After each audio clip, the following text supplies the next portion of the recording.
Thanks so much. So what I'm going to do is I'm going to pick up now on what Karl spoke about, is PCK being an absolutely revolutionary idea in the field of teacher education. And then instead of kind of revolutionizing things, it kind of just started going around in circles. And a little bit of the work that we've been doing in the LCT hub with my students to try and break out of that circle, but really harness the power of PCK, but also do the real work with LCT tools. So that's where I'm going. Okay, so Lee Shulman, a professor from Stanford, whose work on teacher knowledge, he described much later that it was a reaction, a response to a set of views that regarded teaching as a technical skill. And basically the psychologist would develop the methods, and teachers were there simply as laborers to implement the protocols.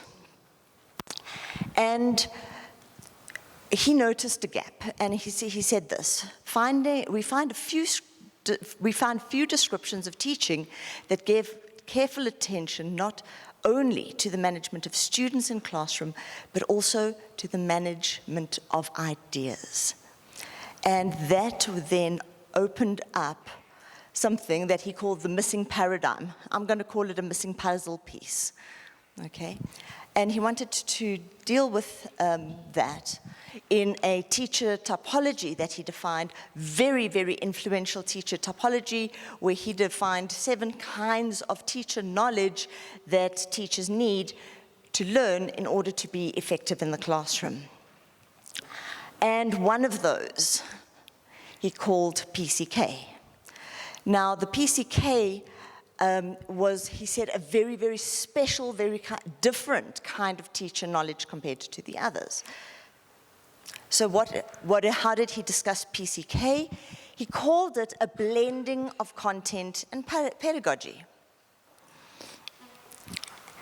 And into an understanding of how topics, problems are organized, presented, and mediated in the classroom. And so when he introduced this in about 1987, since then, this kind of diagram has dominated teacher education. You know, this kind of circle of content knowledge, this circle of pedagogy, and somehow in the middle, it comes together in PCK. It had an immediate appeal because he described this kind of knowledge as uniquely the province of teachers, their own form of professional understanding or their specialized kind of teacher knowledge.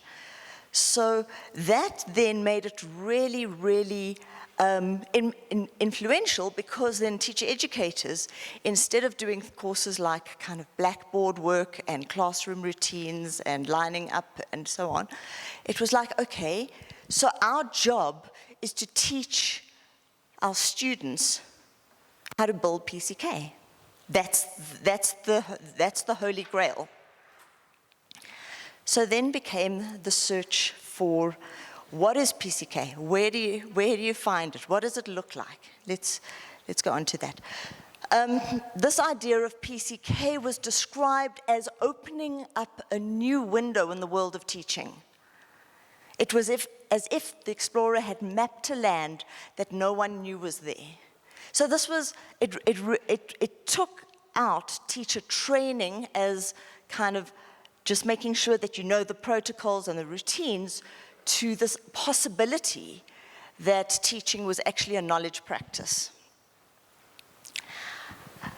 We see the impact of Shulman's work even in policy in South Africa at the moment. So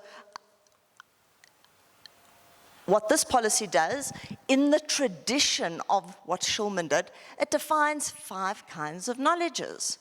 It requires the curriculum to become a knowledge mix. This percent has to be that kind of knowledge, this percent that kind of knowledge, and so on. And then there's an expectation that in the classroom, these knowledges fuse together. They blend, just like those two circles come together to form PCK. It's unproblematic, and it just happens. And that's obviously where the problems come in. Okay, so once the idea of PCK caught on, so the curriculum planners were doing their things, the researchers also, right, this is it. This is what we've got to do in order to professionalize teaching. So what is PCK? What knowledges make up PCK? Are there subtypes of PCK? Are there other kinds of PCK? So that's all about the nature of PCK. Where do you find PCK? What does it look like? And that's been the last 40 years of research in teacher education, in a nutshell. As a result of this, model after model after model after model of PCK has been developed, including some from our own colleagues. They all work with, okay, what are these different kind of knowledges? And, or in the case of Deborah Ball, subdividing the knowledges. Marissa Rolnick at the top. How do these kind of knowledges manifest in classroom life? But it all stays very, very much tied to knowledge typologies and the empirical, the observable. And you have the science models, very different and not talking to the mathematics models, and they kind of just doing their own thing, and you get kind of caught into these models, and then the models compete. So as a result of all this, these have been some of the critiques of the last 40 years of research. Number one, that PCK is idiosyncratically understood. Every new paper has a different definition of PCK. It's amorphic, it's got no form, it's like this blurring, blending. And what is that? What is actually those relationships? We don't have yet the tools to go into that sort of thing. It's got fuzzy boundaries. And it's hard to pin down. One of my colleagues called it slippery. And I was reading a paper just the last week that said, despite the vast number of studies on PCK, there seems no significant progress after 40 years of research. And so what I'm going to just suggest is perhaps PCK has got into the trap of ordinary thinking, trying to do something that it can't, and maybe new tools are needed to take things a little bit further. So, just to link back to yesterday's Power Up session, I think I like to think of PCK as a kind of what Karl said is a descriptive concept.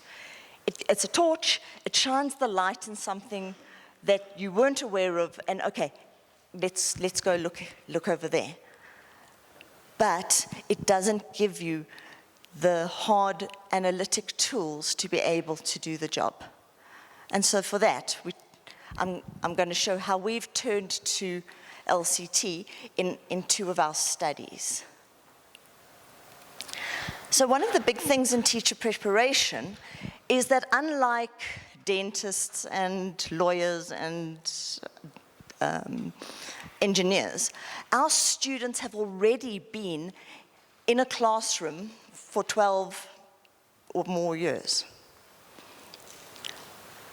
They they are so familiar with the classroom space that they think that they understand the practices of teaching.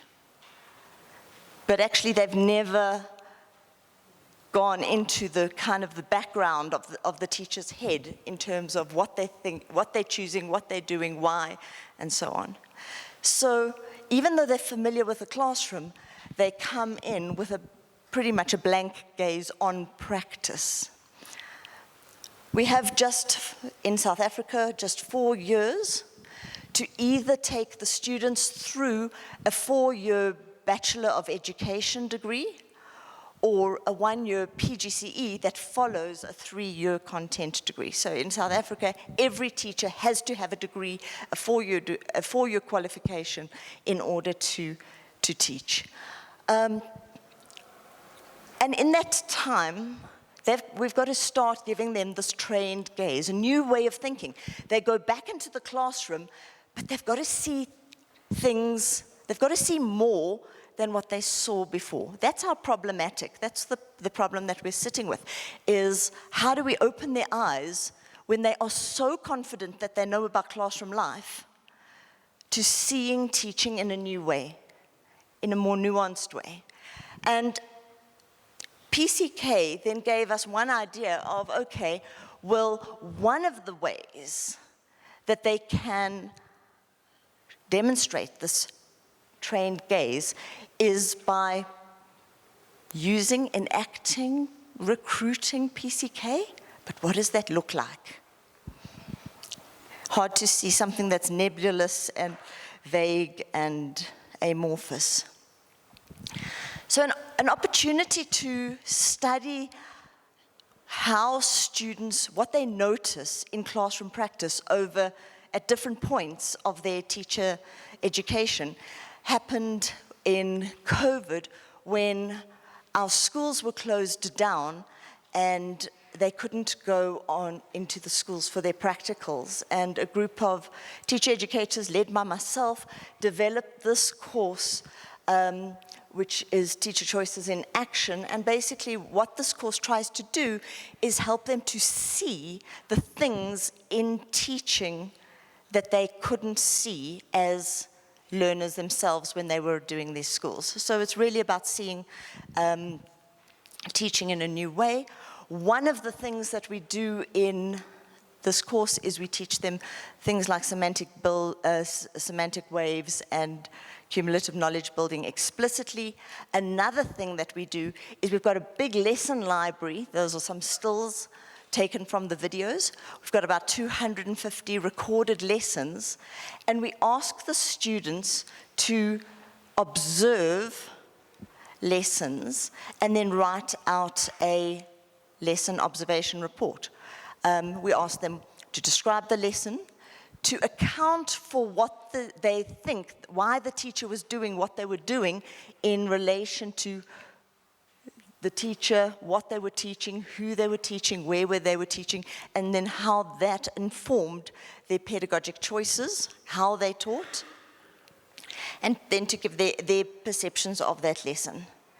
And so when we're looking at PCK, what we're really looking at is what they notice about the content of the lesson and how the teacher was representing that knowledge, mediating that knowledge, and turning it into a learning process.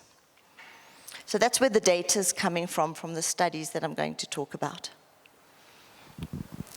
So a group of my honours students and I and Dale Langsford and another colleague, Zaya Regina Asfat, have been working on observing lessons with a new gaze.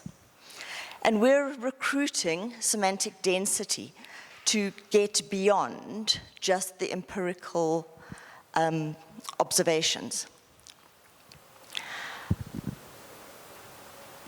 So what was, after many, many attempts to try and analyze our data, what we eventually came up with as a way of really digging deep into these lesson plans was actually to set up looking at two different focus of the lesson plans.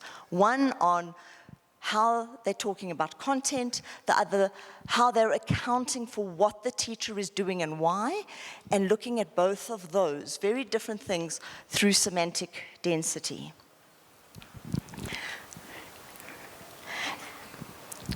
The lesson that I'm just going to refer to was a biology lesson on cellular respiration, and I'm going to just show you a tiny bit of data from that. So this particular student was looking at 4th years and again, focusing on the content and the pedagogy. Other students were looking at PGCE students who'd already done a degree and were just doing a 1-year teaching diploma.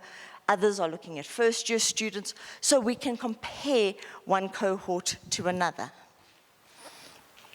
This is just what the coded data look like. They take the student's lesson observation report, they divide it into chunks that deal with a particular focus, and then they give the content knowledge a strength of semantic density, and the pedagogy or the pedagogical reasoning that is demonstrated by the student a strength of semantic density as well. So that's two very different things, both looking at semantic density.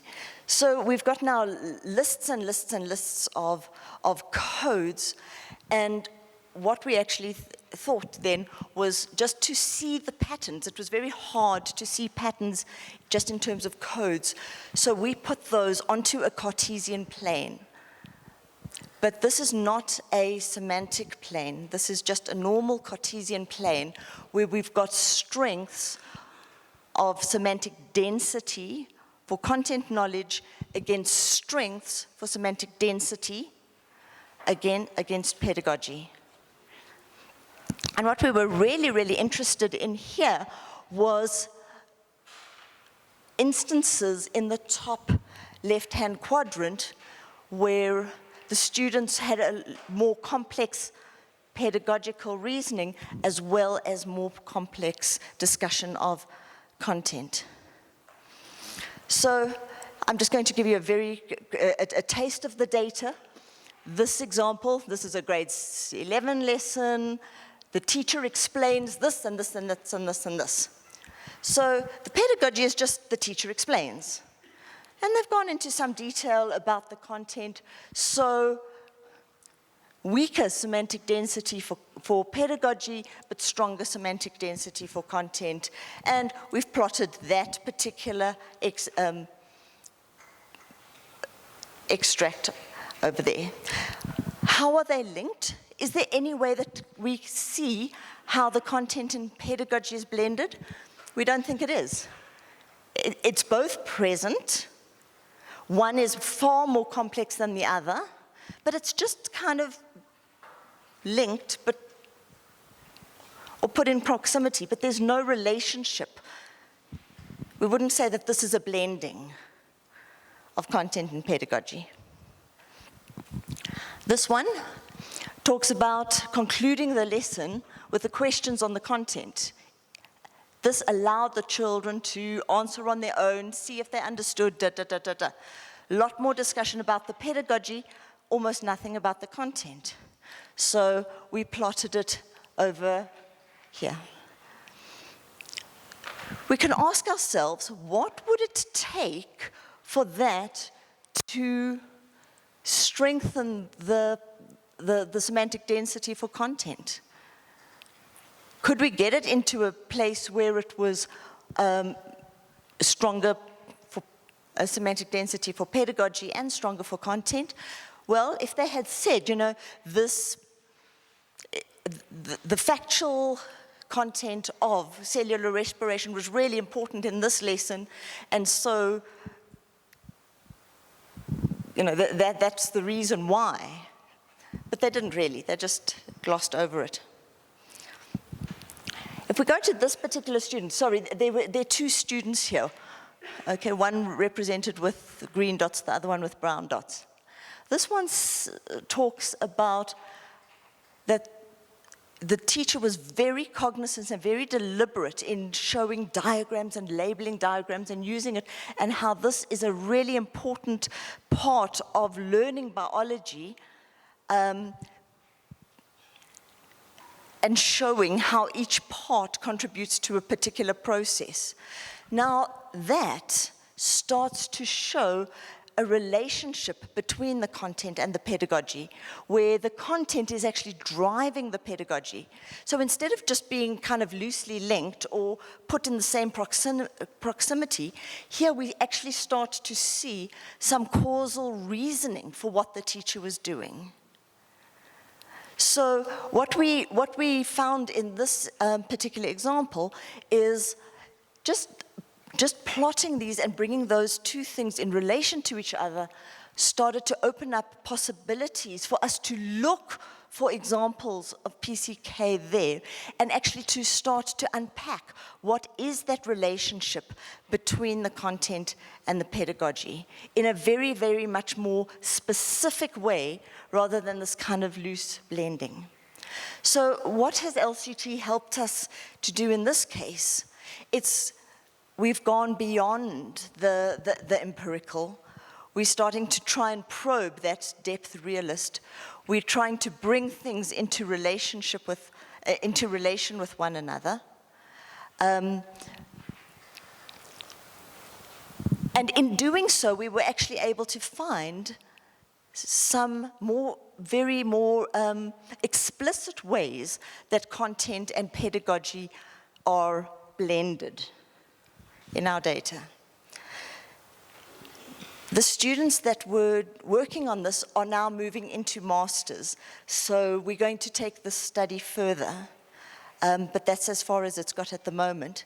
Lindy James has taken her study in further. She's done something similar, but with looking at literacy lessons, reading lessons with the little ones. And I just want to show you what a little bit of what she's done. Again, she first looked at the empirical, looking at the students' observation reports and coding whether they were about the story that the teacher was telling, about the comprehension of the language that was in the story, or about word recognition.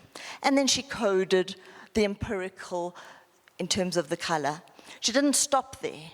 She went deeper in terms of the depth realist by looking at strengths of semantic gravity, strengths of semantic density, and her translation device there went from very generic common sense observations like the teacher is reading a storybook to very much more nuanced or elaborated ones. Look at this. This is our first year students. She made use of phonemic awareness to help the learners know how to read and segment words for good pronunciation. So that's a lot more nuanced. That's more indicative of a trained gaze than some of the others. Just take what she looked at word recognition and how they interpreted it. What she was able to do then is to plot change over time. And this goes to the dynamic power of LCT. So she took all the students from 3 different universities who had watched the same lesson and looked at those who watched the same lesson in their first year of study, those who watched it in their final year of study, and what were the differences. And you can actually pinpoint that the codes that they enacted. So the final year students were twice as more likely to go into the rhizomatic code, drawing on complex theoretical concepts. They were twice as more likely to go into the worldly code, where they were drawing on concepts, but also bringing it into relation of this teacher's lesson. And so you can start now looking at exactly what the impact of the teacher education programs across different universities is doing in their ability to notice things that they didn't notice before. So Lindy and the other students, Dominique and them, are going to be doing their presentations later so that they'll tell you a lot more about their study. But what I was just trying to show you here is using LCT to go deeper than the empirical, seeing things about PCK in the process, looking at change over time, looking at what codes are being enacted. Those questions about PCK, well, let's study what is PCK and how do we find it. In our study, we used PCK not in of itself, but as an indicator to look for evidence of a trained gaze. And so the questions that we're asking of our research are probably very different, even though we're still having our roots in PCK, very different to what has been the norm over the last 40 years. So we're saying, what are the final year students seeing that the first years aren't? What codes are they enacting? So we're getting under the surface. And how do these change over time? So then that starts to get the dynamic power. In what ways do they blend content and pedagogy? So we're starting to now be able to tease out those relations. What patterns, what do the patterns reveal about the impact of the teacher education that we were providing? But not just stopping there, not saying, oh, look, there's a change, so we're all good. 43%, no, I'm not so happy with that. What can we be doing better? What do these patterns show us in terms of possibilities for doing better, for moving them, for connecting more intentionally, more mindfully? And so that was just an example from one field, which is teacher preparation, about where we've taken a descriptive concept like PCK that's got enormous potential, but I think hasn't been fully brought to fruition yet. It's still going around in circles. And trying to use it in a way that gets below the surface, starts to see that relational thinking and reveals the change over time. And then, when we do that, we can then answer, so what more can we do? What can we do better? What possibilities does this show us about how we could be preparing students a bit better? When Lindy showed her results, for example, to our foundation phase department, they had a bit of a shock and said, 43% in worldly code is not good enough for us. Okay, we're going to have to actually see how we can revise our program. What are we missing? What are we missing? And I think that that's the power for transforming. Thanks very much.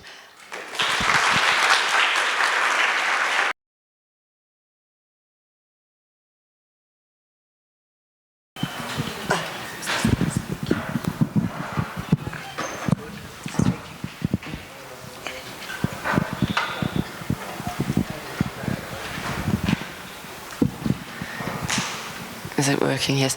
Lee, that was absolutely fantastic. I was so struck at the end with the plotting on the semantic plane about the progression over time and the shifting in your context to a comparison. One of my colleagues in civil engineering, that we also use the semantic plane to unpack shifts over time and how you would teach over time. And the interesting thing there was, and I don't know if it would hold for some of the other science-related fields, he wants his graduates to be able to move far more into the rarefied, to simply articulate these highly complex concepts so that trajectory will be slightly different. And so it's just a comment on the differences in the fields and how you would look at that change over time. So that's all I wanted to say. It was a fantastic way in which you've expressed that, and fantastic way in which you've used semantic density. Hi. This is probably a slightly bonkers question for Karl.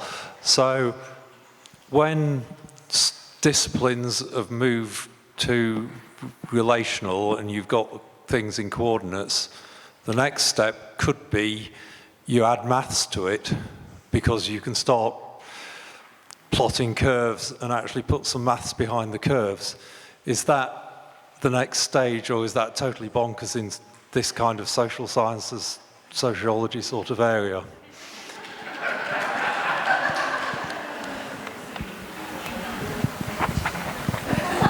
Why not?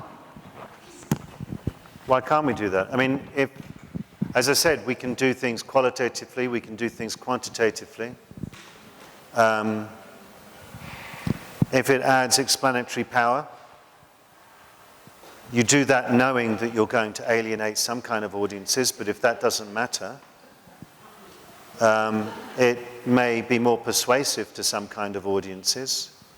So you've got to know the field you're working in as well. So I mean, in terms of a kind of decontextualized way, I would say that's a definite thing that could develop and advance LCT further. But I always think of LCT as sort of, you have an option of how deep or how complicated or what kind of ways you use things. You know, for example, you can do what we're trying to do, which is to use AI to automate the analysis of epistemic semantic density down to the level of word. Or you can just do that. You know, and there's every level in between. I mean, LCT has incredible semantic range to use LCT to analyze LCT.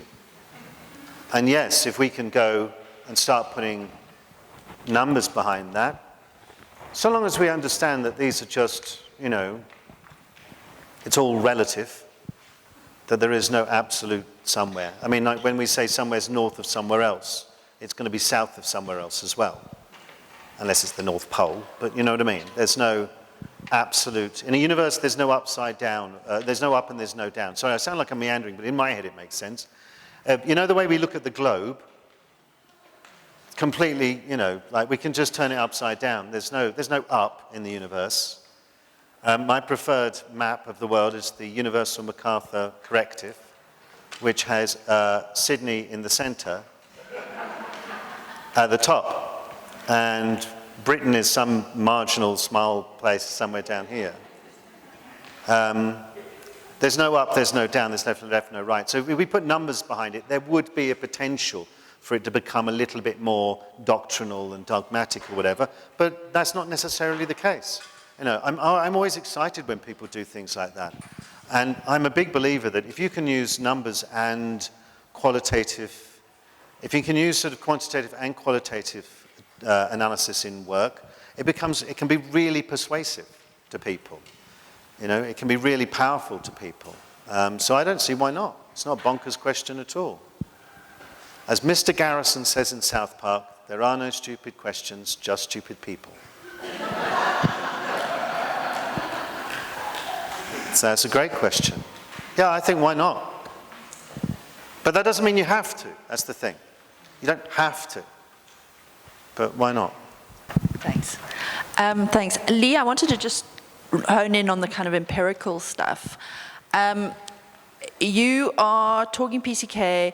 LCT gives us these beautiful organizing principles, but one of the challenges where I'm struggling with LCT is in Nati's work, you can see more of a cultivated gaze coming into practice than we would assume.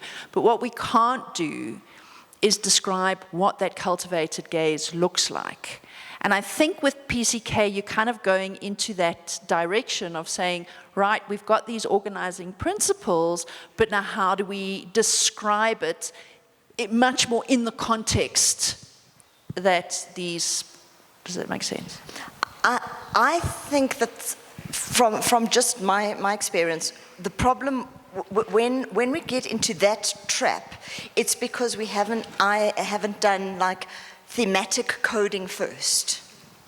So, for example, the first study did the thematic coding with content and teachers' reasoning for what they're doing.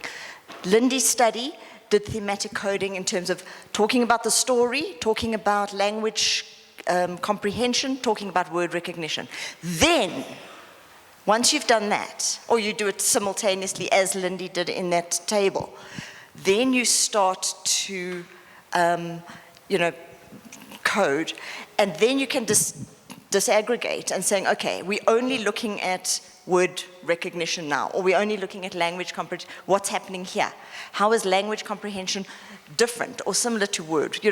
And then you do get to the focus of what they're talking about, as well as then the underlying principles. But I've run into that trap when I've gone to codes first without getting a sense of the themes and the categories and so on in my data. What you're saying is take it back to the code. It's a strengthening semantic gravity in there. Yeah, I mean, move back towards the empirical. And when you've got these two levels, you've got empirical descriptions, or the empirical, which is an infinite amount of things you could describe, and you have to, analysis is about not what you don't look at. Theorizing is about what you're not looking at, not what you're looking at. So I'm not looking at all this other stuff. And you've got all this infinite stuff, the empirical. And then you've got like an LCT concept.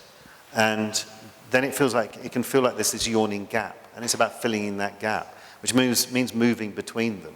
And sometimes actually LCT can also help by going to say, lenses under gazes, for example, the next stage. Well, what's it focused on for this cultivated gaze? Is it all about, like for example, in literary studies, is it all about a particular set of great works, or is it all about a particular set of theories about great works, and that sort of stuff? That begins to fill it out. And then Rita's here, and she's done some, just mispronounced her name, I think. Rita? Yes. Is that good enough? Is Rita's good? Okay. I'm terrible with pronunciation. Is that then looking at, these sorts of things as well in cultivated gazes, to start trying to see what kinds of cultivated gazes there might be, which we haven't, named or labelled or looked at much yet. So there are all kinds of, because people are so varied and there's so many aspects to being human and there's so many aspects to our dispositions, it does get, there are all kinds, there's so many kinds of cultivated gazes that you can have. But we can also try and simplify it by saying, oh, it's immersion in this kind of thing, or this kind of thing. So, it's about filling in that distance, and sometimes you just have to go back to the thematic and the more empirical, and then back down to the, whichever way you want, the concepts, and keep moving back and forward until you fill that gap out. I've just had another epiphanous moment. I always have them at these conferences, sorry. And you opened this up, but because of what you were talking about earlier, Karl, is that because I use the epistemic plane predominantly, because it's so useful in seeing stretching it's a different kind of cumulative knowledge building through code shifting that stretches towards more open-ended or more ambiguous phenomena, etc. And I was just saying to Nikki that, for example, with your PCK analogy, if you were to identify in knowledge practices, let's say processes, like your teacher in practice processes, and let's say different stages of, with the epistemic plane, moments of indicating kinds of insights. So a lot of the technical classroom management stuff is doctrinal insight, possibly, following routines and procedures. You are gaze building when a practitioner is code shifting, let's say over time, iteratively, drawing on, like you did with your semantic density, shifting over time, drawing on different things. You can see the development of that cultivated gaze, possibly through looking at iterations, cumulative code shifting over time with drawing on increasingly semantically dense. You know what I'm trying to say? In other words, that movement over time is gaze building. You'll use the other planes to indicate, or you can, how you're building gazes.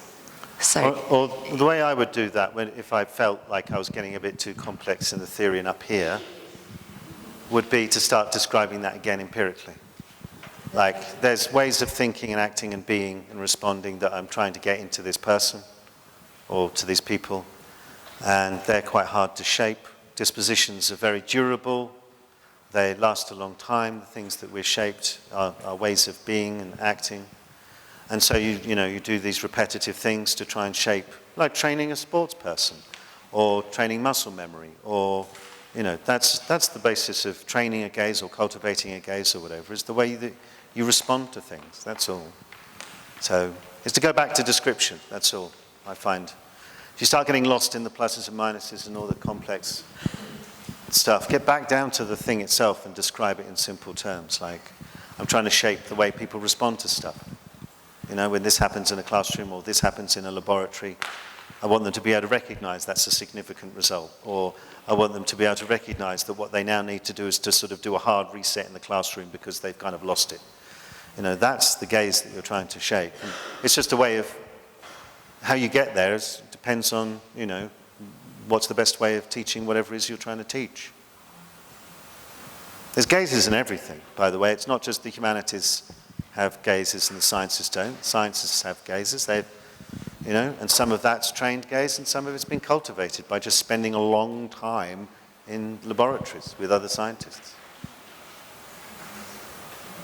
Again, there's not discrete things, We move around things. I'll tell you something because no one's got any questions at the moment, so I'll just say something. People have a tendency to think there's a code that wins. There's a best code. There are no bad codes or good codes. If I could go back and change the name of something, it would be elite code. But I thought that was ambivalent. I was very young then when I wrote that.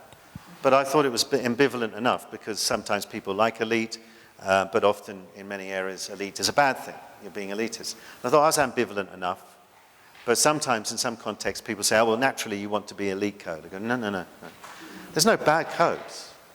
A lot of the work that followed on from using Bernstein has a tendency to demonize certain codes, like Noah codes, for example, or prosaic codes, what we call prosaic codes in semantics. They're really useful. Depends upon the context. I think of all the codes as being like languages, and the more languages you know, the better. If you know all the codes, some of them you'll be better at than others. Some of you're like your first language. Some of the codes you'll feel better at than others. But if you've got at least a vague sense of some of them, you can go into any context and get a feel for the rules of the game. And then you can consciously, mindfully decide whether you're going to do that or you're going to try and change those rules of the game. So all the codes are useful, as well as all the moves around the code. There's no best one. Does that make sense? It's like there's nothing wrong with a high flat line, unless you're trying to do this, and this. There are some things that are achieved with a high semantic flat line. If you try and wave in a scientific research abstract, you've got 100 words or something, no one's going to publish it. The scientific research article has to have just noun. It's just all complex stuff. And it's doing a job, it's doing the right job.